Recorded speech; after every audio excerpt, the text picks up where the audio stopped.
Hello everyone. ये हमारी series का पार्ट नंबर 3 है जिसमें हम मूल विधि और संविधान के PYQ सीरीज के 40 क्वेश्चन डिस्कस करने वाले हैं आज। और ये 40 क्वेश्चन 15 दिसंबर 2017 को जो शिफ्ट 3 का पेपर हुआ था उससे क्वेश्चन लिए गए हैं। ये रिटर्न एग्जाम का पैटर्न है।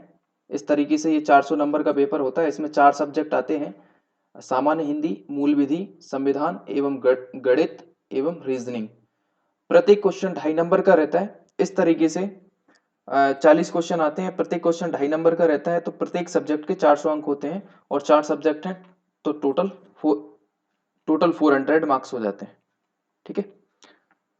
और अभी जैसे ये जो 4 सब्जेक्ट रहते हैं इसमें हम केवल ये दूसरे नंबर का सब्जेक्ट जो मूल विधि, संविधान और सामान्य ज्ञान है इसके बारे में चर्चा करने वाले हैं। और इसी के पार्ट 2 हम ऑलरेडी डिस्कस कर चुके हैं। जो PYQ सीरीज के जो 2017 में जो पेपर हुआ था उसके 2 पार्ट हम ऑलरेडी डिस्कस कर चुके हैं। यदि आपने वो 2 पार्ट नहीं देखे तो डिस्क्रिप्शन में लिंक देके रखी है, आप जाके देख सकते हैं। ये मूल विधि, संविधान और सामान्य ज्ञान का पूरा सिलेबस है जहां से ये क्वेश्चन आना है।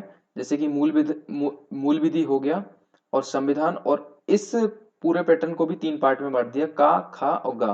तो सामान्य ज्ञान ये है, संविधान ये है और मूल विधि ये है। ठीक है। हमारा फोकस मेनली रहेगा मूल विधि और संविधान पे। और ये सामान्य ज्ञान तो ये भी मतलब यूपी के जो स्टूडेंट हैं उनके लिए काफी इंपॉर्टेंट है।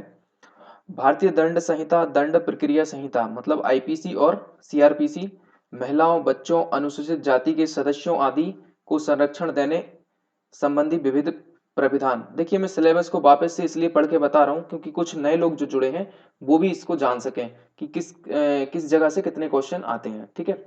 यातायात नियमों से संबंधित मोटर व्हीकल एक्ट, पर्यावरण संरक्षण, वन्यजीव संरक्षण, मानव अधिकार संरक्षण, सूचना का अधिकार अधिनियम, आयकर अधिनियम, भ्रष्टाचार निवारण अधिनियम और राष्ट्रीय सुरक्षा अधिनियम, IT अधिनियम, IT एक्ट, साइबर अपराध, जनहित याचिका, महत्वपूर्ण न्यायिक निर्णय, भूमि सुधार, भूमि अधिग्रहण, भू राजस्व संबंधी कानूनों का सामान्य ज्ञान। और संविधान में देखिए, संविधान का उद्देश्य और मौलिक अधिकार, नीति निर्देशक तत्व एवं मूल कर्तव्य, संसदीय व्यवस्था, केंद्रीय एवं प्रदेशीय सरकारों का गठन कैसे होता है वो उसके बारे में, उनके अधिकार क्या क्या हैं वो उनके बारे में, कानून बनाने का अधिकार, स्थानीय शासन, लोकल गवर्नमेंट के बारे में क्वेश्चन आएंगे, केंद्र और राज्यों के बीच संबंध, निर्वाचन तथा अन्य महत्वपूर्ण जानकारी में संवैधानिक अनुसूचियां, अखिल भारतीय सेवाएं एवं उनकी चयन पद्धतियां, कि ये सामान्य जाने के क्वेश्चन होते हैं। और ये उत्तर प्रदेश के बारे में कुछ है। यहाँ पे देखिए FDI भी मिला है, मतलब इसमें उत्तर प्रदेश का सामान्य ज्ञान प्लस इकोनॉमी, जियोग्राफी, हिस्ट्री सब कुछ इसमें इंक्लूड है ये तीसरे वाले पार्ट में। ठीक है। तो ये 2 और 3 पार्ट इस तरीके से इससे 40 क्वेश्चन आते हैं ना। पहला क्वेश्चन देखते हैं कि छावनियां वो क्षेत्र हैं जिनमें सैन्य और नागरिक आबादी दोनों शामिल हैं। छावनियां रहती हैं जो सैनिकों की, उनमें से नागरिक भी रहते हैं और सैन्य अधिकारी भी रहते हैं, सैन्य कर्मचारी भी रहते हैं। तो वो किन के नियंत्रण में आती हैं? तो वो रक्षा मंत्रालय के नियंत्रण में आती हैं कि भारत के राष्ट्रपति के नियंत्रण में आती हैं, या फिर मानव संसाधन विकास मंत्रालय के नियंत्रण में आती हैं, या गृह मंत्रालय के नियंत्रण में आती हैं? तो देखिए, ये रक्षा मंत्रालय के नियंत्रण में आती है। ठीक है। ऑप्शन नंबर ए इसका करेक्ट आंसर हो जाएगा। इस यातायात प्रतीक का क्या मतलब है? देखिए, लास्ट वीडियो में भी हम डिस्कस कर चुके थे। जो मोटर व्हीकल एक्ट है, मोटर व्हीकल एक्ट जो कि 1988 में आया हुआ था और 1 जुलाई 1989 में ये लागू हुआ। मोटर व्हीकल एक्ट 1988 का है। कितने का है? 1988 का है, और जो 1 जुलाई 1989 को लागू होता है। तो उसमें 119 धारा नंबर 119 बताती है ट्रैफिक साइन के बारे में। ये क्वेश्चन वहीं से लिया गया है कि इस यातायात प्रतीक का क्या मतलब है। तो वहां पे धारा नंबर 119 में कम से कम 25 से 30 प्रकार के साइन देखे रखे हैं, उन साइन का मतलब भी बताया है। तो ये जो साइन है आगे कंपन पट्टी है, ये साफ साफ दिख रहा है यहाँ पे 1 और 2 ब्रेकर्स हैं, तो आगे 2 गति अवरोधक हैं। ऑप्शन नंबर सी इसका करेक्ट आंसर हो जाएगा। और मोटर व्हीकल एक्ट जो धारा नंबर 119 है उसमें ये साइन दिए हैं। और धारा नंबर 115 भी इंपॉर्टेंट है, जैसे कि हमने लास्ट वीडियो में बताया था आपको कि धारा नंबर 115 जो है वो ऑड इवन और नो एंट्री के बारे में बताता है। जैसे कभी कभी दिल्ली के मुख्यमंत्री केजरीवाल है ना, ऑड इवन फॉर्मूले लगाते रहते हैं स्टेट, अपने स्टेट के अंदर, कि कभी ऑड नंबर की गाड़ियां चलेंगी, कभी इवन नंबर की गाड़ियां चलेंगी, तो वो इन्हीं का यूज धारा नंबर 115 का उपयोग करके लगाते हैं। तो क्वेश्चन नंबर 42 का आंसर है सी। नाउ नेक्स्ट क्वेश्चन देखिए, निम्नलिखित में से कौन सा सूचना प्रदाता संरक्षण अधिनियम 2014 के संबंध में सही है? विधेयक सार्वजनिक और निजी क्षेत्रों दोनों में भ्रष्टाचार के कृत्यों से संबंधित सूचना प्रदाता की रक्षा करने से संबंधित है। सतर्कता आयोग को भ्रष्टाचार के खिलाफ शिकायत में शिकायतकर्ता की पहचान बताने की जरूरत नहीं है। देखिए सीबीसी में आप अगर शिकायत करते हैं तो आपको बिल्कुल जरूरत नहीं है। ऑप्शन नंबर बी तो 1 नंबर करेक्ट है। दूसरा ये कह रहे हैं कि विधेयक सार्वजनिक और निजी क्षेत्रों में, निजी क्षेत्रों की बात नहीं होती, अगर सार्वजनिक क्षेत्र में कोई भ्रष्टाचार संबंधित होता है तब होता है। तो option number B only follow कर रहा है इसका। तो ऑप्शन नंबर बी कहां पर है, ये केवल बी फॉलो कर रहा है। ठीक है, तो 43 का आंसर हो जाएगा option number B. Now question number 44 देखते हैं। शपथ और अनुपुष्टि के रूप में, शपथ और अनुपुष्टि के रूपों का भारत के संविधान की अनुसूची खालिस्तान में अनुसूची में उल्लेख किया गया है। तो अनुसूची नंबर 3 में दिया गया है। अनुसूची नंबर 3 में क्या, देखिए भारत के संविधान में पहले 8 अनुसूचियां हुआ करती थी, लेकिन 1951 में पहला अमेंडमेंट होता है और अनुसूची नंबर 9 को जोड़ दिया जाता है। ऐसे ही समय के साथ अभी फिलहाल में अपने पास 12 अनुसूची हो गई, जो पहले 8 हुआ करती थी, मतलब 4 अनुसूची जुड़ चुकी हैं। तो ऐसे अनुसूची वन की बात करूंगा दी, तो अनुसूची वन आपको बताती है कि भारत जो है ना राज्य व राज्य क्षेत्र के बारे में बताती है, राज्य व संघ के क्षेत्र के बारे में बताती है। अनुसूची 2 बताती है कि कौन से अधिकारियों को कितना वेतन मिलेगा, राष्ट्रपति को कितना वेतन मिलेगा, उपराष्ट्रपति को कितना वेतन मिलेगा। ठीक है, और अनुसूची 3 जो है ये बताती है कि कौन से अधिकारी को कौन से प्रमाण पत्र शपथ पत्र लेना पड़ेगी, मतलब उनके शपथ के प्रारूप जो है ना अनुसूची नंबर 3 में दिए गए हैं। अनुसूची 4 जो बताती है वो राज्य व संघ क्षेत्रों से आने वाले जो राज्यसभा के लोग हैं उनके बारे में बताती है। तो इस तरीके से अनुसूची 4 के बारे में दिया है। तो इस क्वेश्चन का आंसर है ऑप्शन नंबर ए। ठीक, नाउ नेक्स्ट क्वेश्चन है, निम्न में से कौन सा संविधान सभा के बारे में सही है? तो संविधान सभा के बारे में कौन सा सही है? संविधान का मसौदा तैयार करना ही संविधान सभा का एकमात्र कार्य है? केवल एक ही कार्य होता है? नहीं, ये तो गलत है। एक बार जब एक बार ज, एक बार जब संविधान अस्तित्व में आता है, संविधान सभा भंग कर दी जाती है, ये सही है। कि संविधान नाम ही है संविधान सभा, केवल संविधान सभा जो है ना संविधान बनाने के लिए बनाई गई है, ये तो ठीक बात है, लेकिन केवल अकेला मसौदा तैयार करना इसका काम नहीं रहता। तो इन्होंने पूछा है कि संविधान सभा के बारे में सही है, तो ऑप्शन नंबर बी करेक्ट हो जाएगा।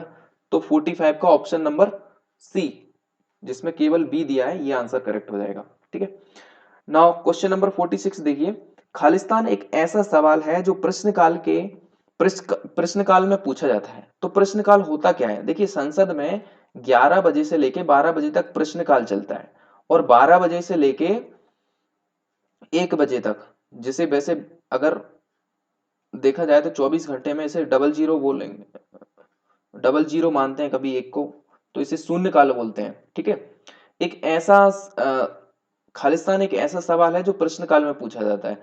तो ये ऊपर वाला जो है ना वो प्रश्न काल है, क्वेश्चन हावर है। इस क्वेश्चन हावर्स में क्या पूछते हैं? तारांकित प्रश्न पूछते हैं। तारांकित प्रश्न वो होते हैं जिनका जो भी क्वेश्चन पूछता है तारांकित प्रश्न, उनका तात्पर्य ये रहता है कि इन प्रश्नों के आंसर जो है ना उनको ओरली चाहिए, मौखिक चाहिए, और तुरंत आंसर चाहिए। और जो बाकी प्रश्न रेस्ट ऑफ क्वेश्चन बचे रहते हैं उनको आप उनके लिए टाइम मिलता है कि आप 10 से 12 दिन के अंदर इनको जवाब दीजिएगा और लिखित रूप में दीजिएगा और सभी के सामने दीजिएगा। और इसमें भी सभी के सामने आपको ओरली बोल के बताना पड़ती है कि ये क्वेश्चन था तो इसका आंसर क्या है। मतलब ये क्वेश्चन, इसके कोई भी क्वेश्चन पूछा तो उनका जवाब आपको संसद में देना पड़ती है। तो ऑप्शन नंबर ए इसका करेक्ट आंसर हो जाएगा। नाउ नेक्स्ट क्वेश्चन देखिए, संसद और राज्य विधानमंडल के चुनाव के संबंध में चुनाव याचिका खालिस्तान के सामने दायर की जा सकती है।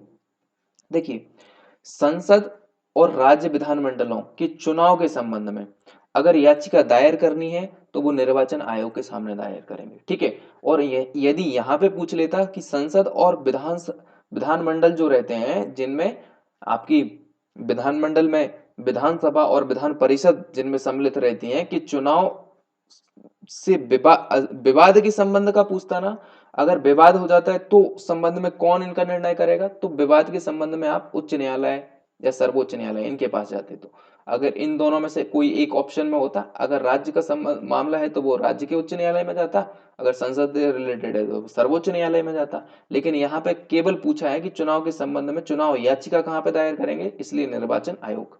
ठीक है, ऑप्शन नंबर ए करेक्ट हो जाएगा इस क्वेश्चन का आंसर।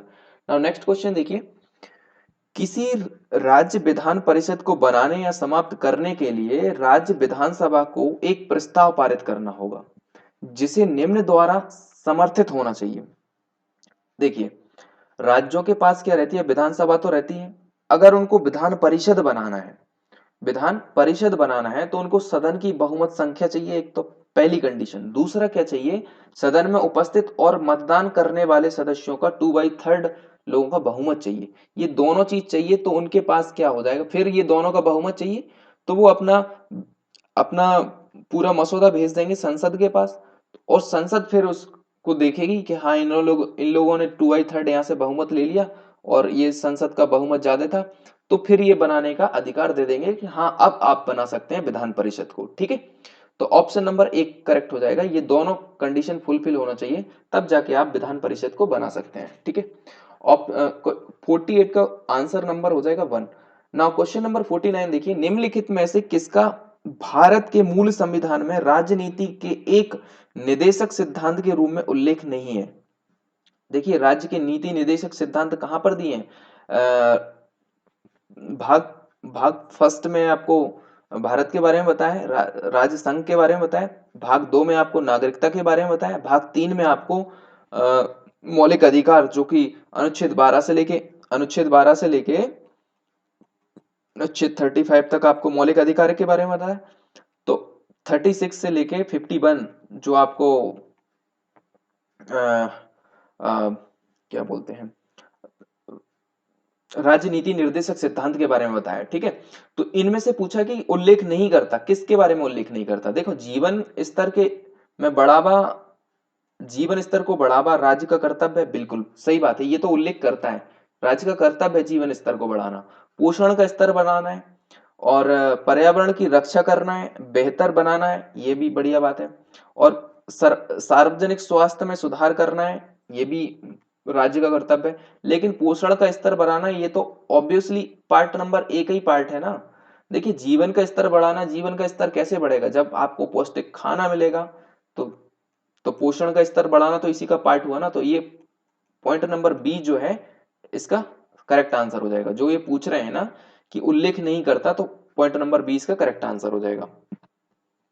निम्न में से किस एक जनहित याचिका मामलों के रूप में नहीं है, मामलों के रूप में विचार नहीं करता। जनहित याचिका वो होती हैं जिनमें क्या होता है, जनहित याचिका वो होती हैं जिनमें किसी लोगों के जन के हित के लिए जो याचिकाएं लगाई जाती हैं, वो जनहित याचिकाएं कहलाती हैं। जैसे मकान मालिक किराएदार के मामले हैं, तो ये क्या जनहित याचिका के बारे में बात नहीं करती। सेवा मामले एवं पेंशन ग्रेजुएटी से संबंधित मामले हैं, और पारिवारिक पेंशन के बाद संबंधित मामले हैं, क्या इनके बारे में नहीं। तो ये तीनों के तीनों जो है ना, वो जनहित याचिका नहीं किया जाता, तीनों की तीनों जनहित याचिकाएं नहीं है। ठीक है, तो ऑप्शन नंबर ए इसका करेक्ट आंसर हो जाएगा। ठीक है,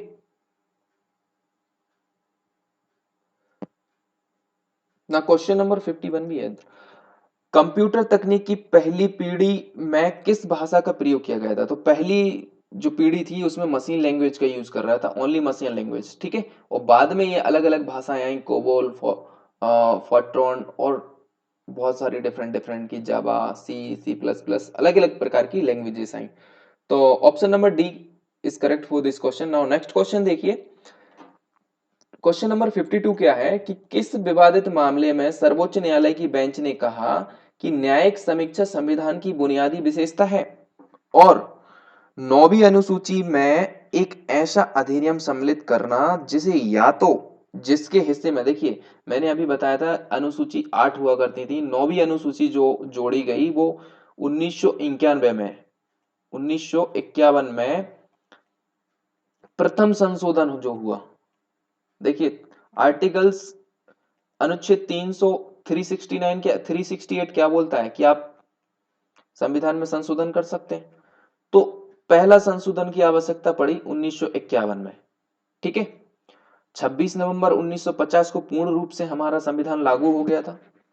1951 में हमें पहले संविधान संशोधन की आवश्यकता पड़ी तो हमने अनुच्छेद नंबर 368 का यूज किया और हमने पहली अनुसूची जोड़ी, जो कि हम 8 से 9 अनुसूची करने वाले थे, और हमने 9वीं अनुसूची जोड़ी। और उस अनुसूची में क्या जोड़ा हमने कि वो अनुसूची थी वो राज्य द्वारा भूमि अधिग्रहण से संबंधित थी। और उसमें एक और पॉइंट जो लिखा हुआ था कि इस अनुसूची से संबंधित कोई भी निर्णय है वो न्यायालय में, मतलब आप इन जो राज्य के द्वारा लिए गए निर्णय हैं भूमि अधिग्रहण से संबंधित, आप इनके खिलाफ न्यायालय में नहीं जा सकते। तो उसी के बारे में देखिए क्या बोलता है न्यायालय, न्यायिक समीक्षा संविधान की बुनियादी विशेषता है। कितने बढ़िया से डिफाइन किया अपने आप को उन्होंने।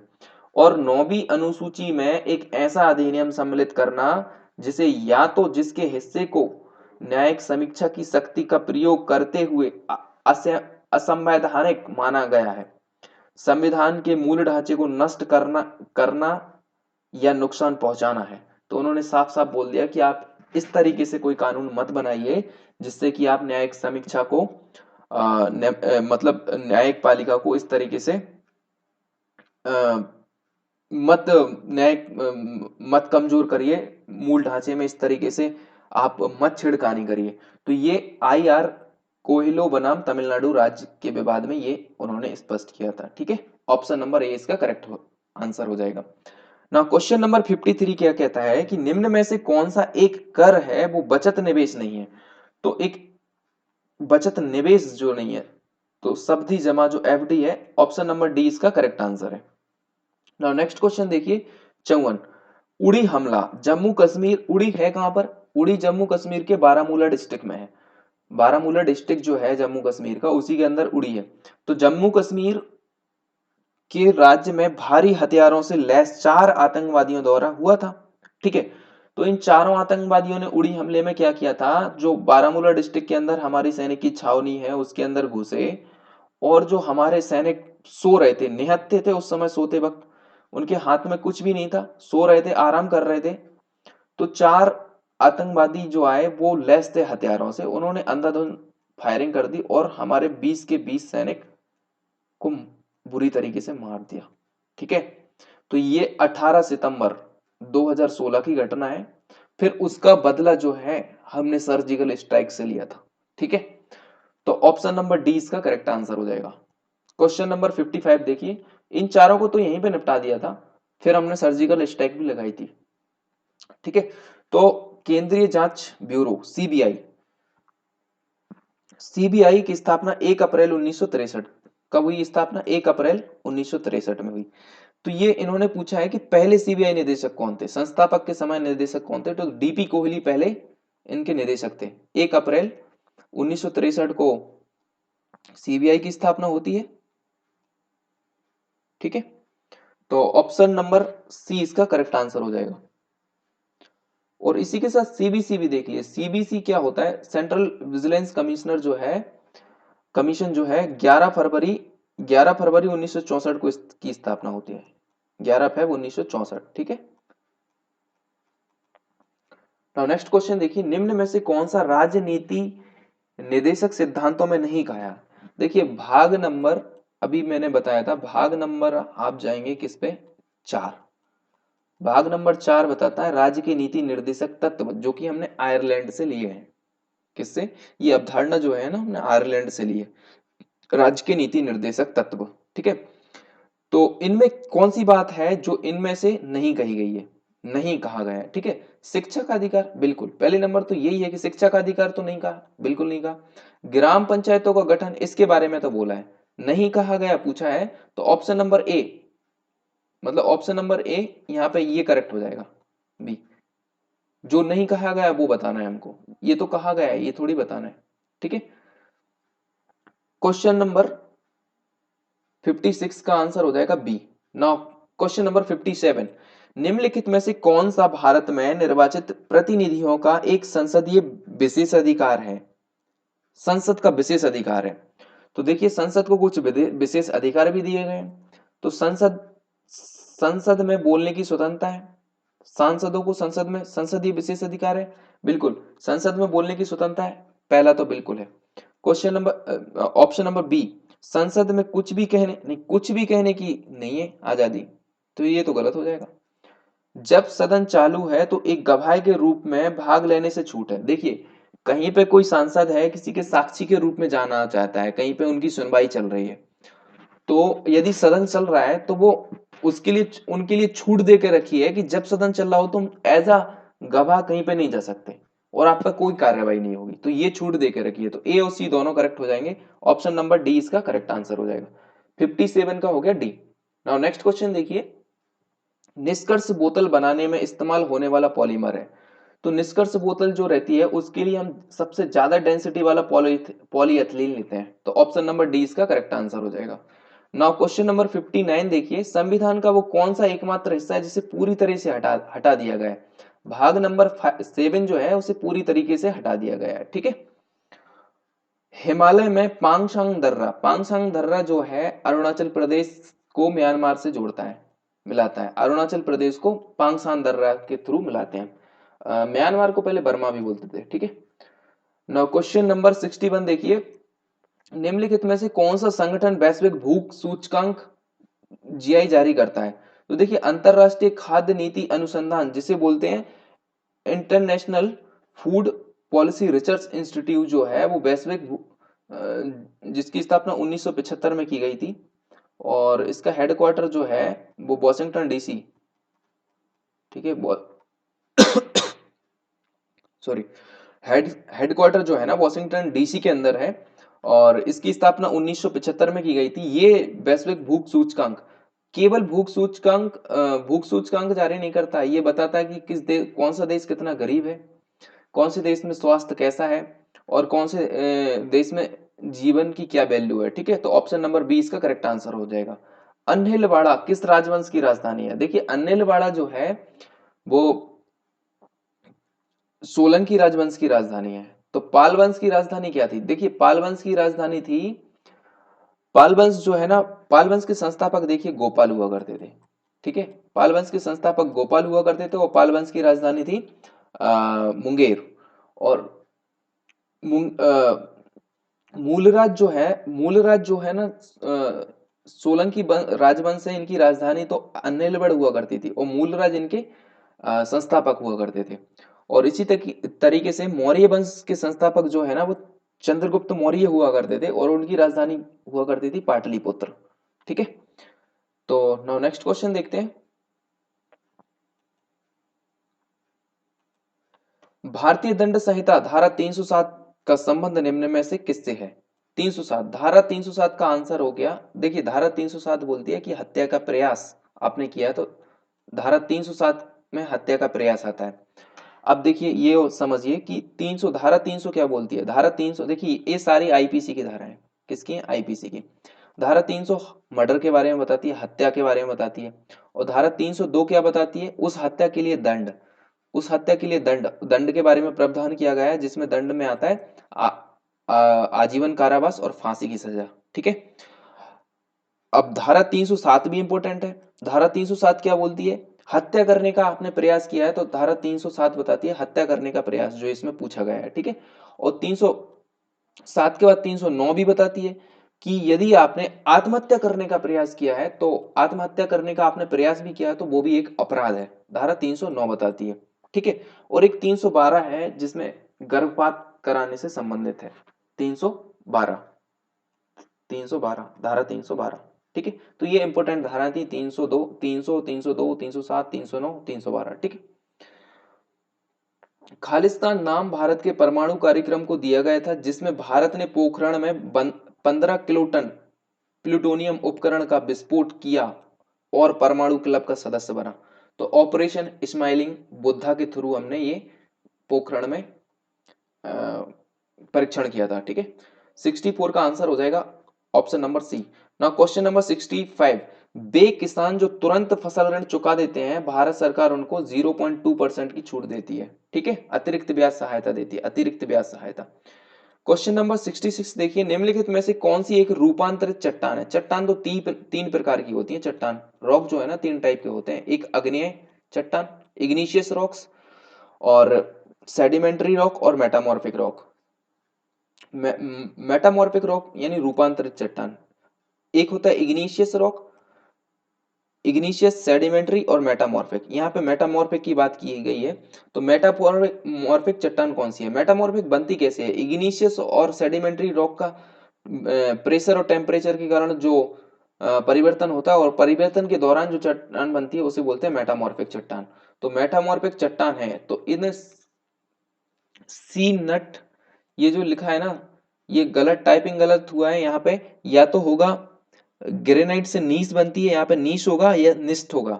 निस्ट, निस्ट या नीश, दो चट्टान रहती हैं जो रूपांतरित चट्टान में आएंगी। ठीक है। तो नीश होगा या निस्ट होगा। तो ये टाइपिंग मिस्टेक है यहाँ पे। ऑप्शन नंबर 20 का करेक्ट आंसर हो जाएगा। निम्नलिखित में से कौन सा केंद्र के कानून बनाने के अधिकार से संबंधित है? केंद्र के कानून बनाने के अधिकार से संबंधित है। संसद किसी भी अन्य देश के साथ किसी भी संधि या अंतरराष्ट्रीय समझौतों को लागू करने के लिए पूरे या भारत के राज्य क्षेत्र के किसी भी हिस्से के लिए कानून बना सकती है। बिल्कुल सही बात है, अधिकार है संसद को। इस उद्देश्य के लिए संसद द्वारा पारित किसी भी कानून को राज्य सूची में उल्लेखित विषय से संबंधित होने के आधार पर अवैध नहीं ठहराया जा सकता। देखिए, पहली चीज, अनुसूची नंबर 7 में जाएंगे आप तो, हाँ यस, अनुसूची नंबर 7, हाँ अनुसूची नंबर 7 में जाएंगे तो 3 प्रकार की अनुसूची देके रखी है उसके अंदर। राज्य सूची, संघ सूची, राज्य सूची, संघ सूची और समवर्ती सूची। राज्य सूची में वो टॉपिक देके रखे हैं जिनमें केवल राज्य कानून बनाएगा।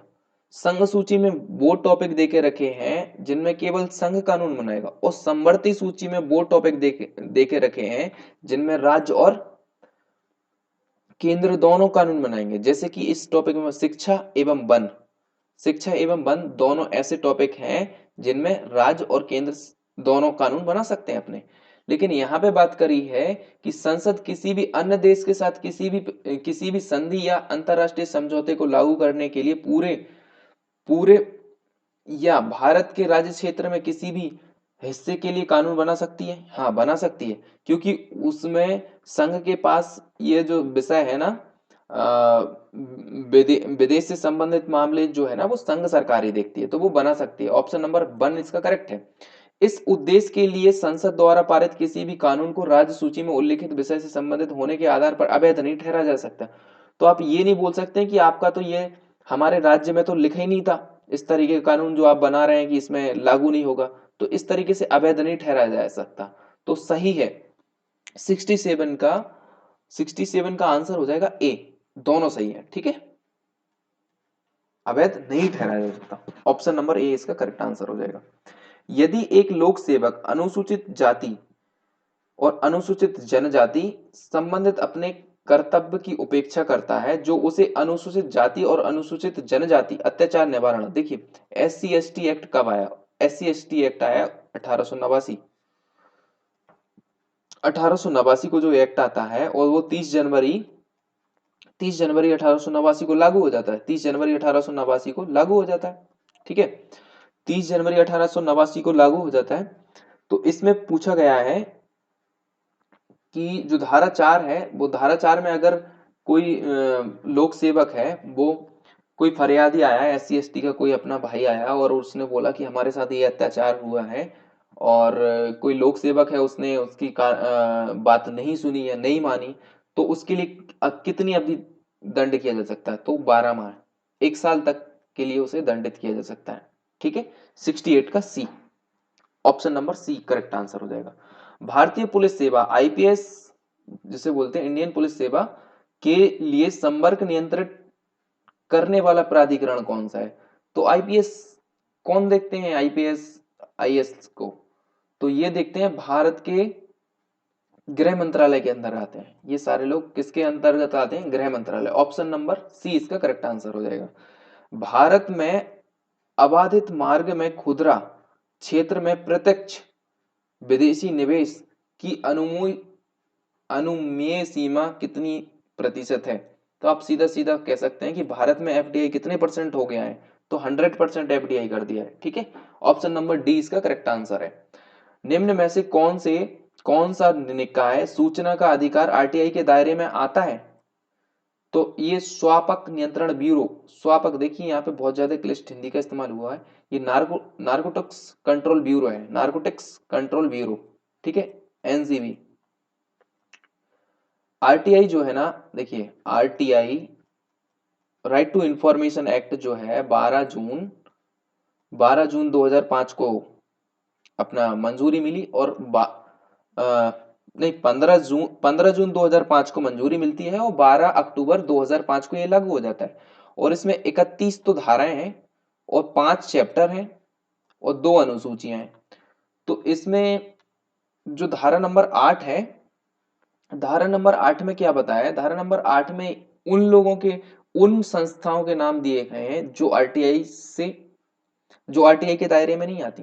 वो क्यों नहीं आती? धारा नंबर 8 में बताया है कि ये देश की खुफिया एजेंसी हैं और देश के लिए काम करती हैं, इनके बारे में आप जानकारी नहीं ले सकते। जैसे कि ITBP हो गया, BSF हो गया, CRPF हो गया, ये नार्कोटिक्स कंट्रोल ब्यूरो हो गया, ED हो गया, अनुसंधान विश्लेषक स्कंद, मतलब ये रॉ की बात कर रहे हैं, स्कंद मतलब RAW, research and analysis wing. ठीक है, इसकी बात कर रहे हैं। रॉ हो गया और IB हो गया। इस तरीके से ये जो खुफिया एजेंसी हैं, इनके बारे में आप जानकारी नहीं ले सकते, क्योंकि ये देश की सुरक्षा का मामला है। तो इन सबको उन्होंने छूट दे के रखी है कि इन सब के बारे में आप कोई जानकारी नहीं ले सकते। तो RTI के दायरे में ये सारे लोग नहीं आएंगे। तो ABC में से कोई नहीं आता। ठीक है, क्वेश्चन नंबर, हाँ 70 का आंसर हो जाएगा डी। क्वेश्चन नंबर 72, वह कौन सा पुरस्कार है जो उन व्यक्ति और संस्थाओं को पर्यावरण एवं वन मंत्रालय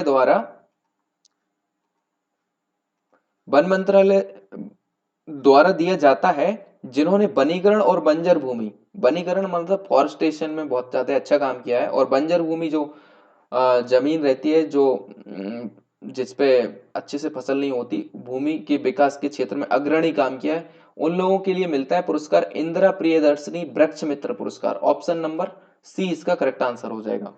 क्वेश्चन नंबर 72 का सी आंसर है। नाउ नेक्स्ट क्वेश्चन देखिए, खालिस्तान एक दुर्भावनापूर्ण कार्यक्रम है जो उस समय निष्पादित होता है जब एक निश्चित मानदंड पूरा किया जाता है या एक निश्चित फाइल तक पहुंचा जाता है, या जब एक निश्चित कुंजी संयोजन दबाया जाता है, तो उसे बोलते हैं लॉजिक हैक, इसे बोलते हैं लॉजिक हैक। ठीक है, logic hack. Question number 74, Kolkata में धर्म सभा की स्थापना किसने की? तो देखिए, कोलकाता में जो धर्म सभा की स्थापना जो है ना, वो राधाकांत देव ने 1829 में की थी, 1829 में। बट राधाकांत देव यहाँ पे ऑप्शन में है नहीं, क्योंकि उस समय धर्म सभा की स्थापना जो मूवमेंट चल रहा था, उस मूवमेंट को लीड कर रहे थे राजा राम मोहन राय और हेनरी डेरोजियो,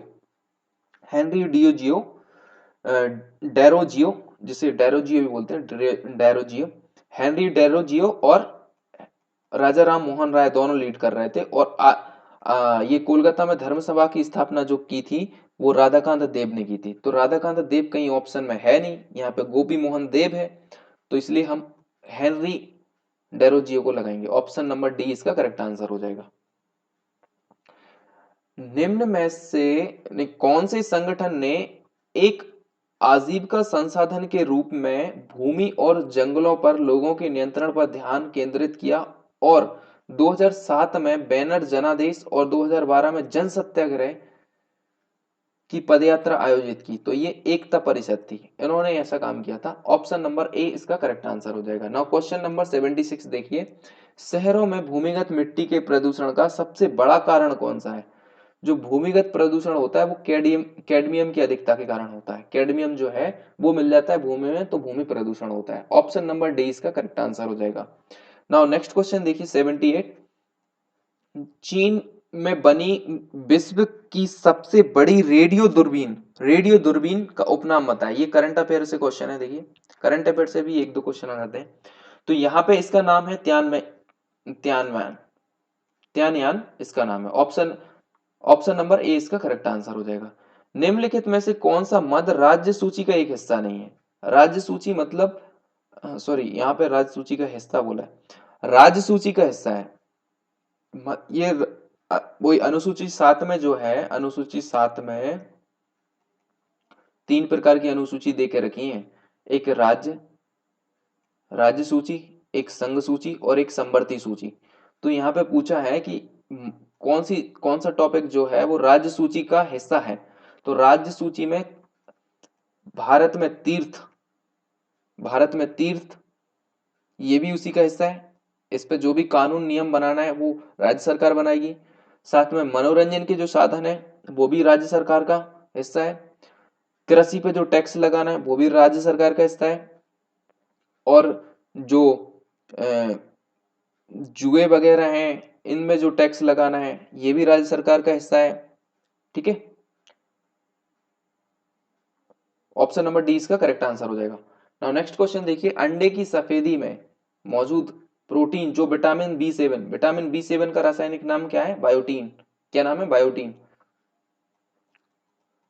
बायोटीन। ठीक है, अवशोषण को रोकता है वह दिए गए विकल्पों में से कौन सा है? तो एल्ब्यूमिन रहता है। जो बी सेवन क्या करता है, ये बी सेवन के अवशोषण को, जो व्हाइट कलर का सफेदी में रहता है, सफेद सफेद अंडे का दो पार्ट रहते हैं, एक ऊपर व्हाइट रहता है और इसके बीच में येलो कलर का पार्ट रहता है। तो व्हाइट कलर के पार्ट को बोलते हैं एल्ब एल्ब्यूमिन। ठीक है, ये बी सेवन के संश्लेषण अवशोषण को रोकता है।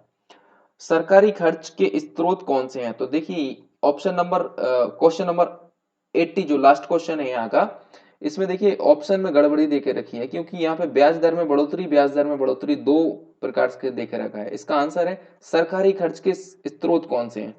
जो सरकारी खर्च है वो किन, जैसे ब्याज दर में कोई बढ़ोतरी हो गई तो ये भी एक ऑप्शन राइट है कि ये ब्याज दर में बढ़ोतरी हो जाती है, तो ये भी एक स्रोत है। तो ऑप्शन नंबर 20 का करेक्ट आंसर हो जाएगा। सी भी बोल सकते हैं, अगर एक और ऑप्शन सही से देकर रखा होता तो वो और क्लियर हो जाता। ना ये हमारा लास्ट क्वेश्चन था। इसी के साथ हमारा पार्ट नंबर 3 भी खत्म हो जाता है। आप कमेंट करके बता सकते हैं अपनी राय और सुझाव के बारे में, अपनी जानकारी दे सकते हैं। और अगर आप इस चैनल पर नए हैं तो पाथ क्रिएटर एकेडमी को सब्सक्राइब कर लें इसी तरीके के वीडियो के लिए। Thank you very much. मिलते हैं नेक्स्ट पार्ट में।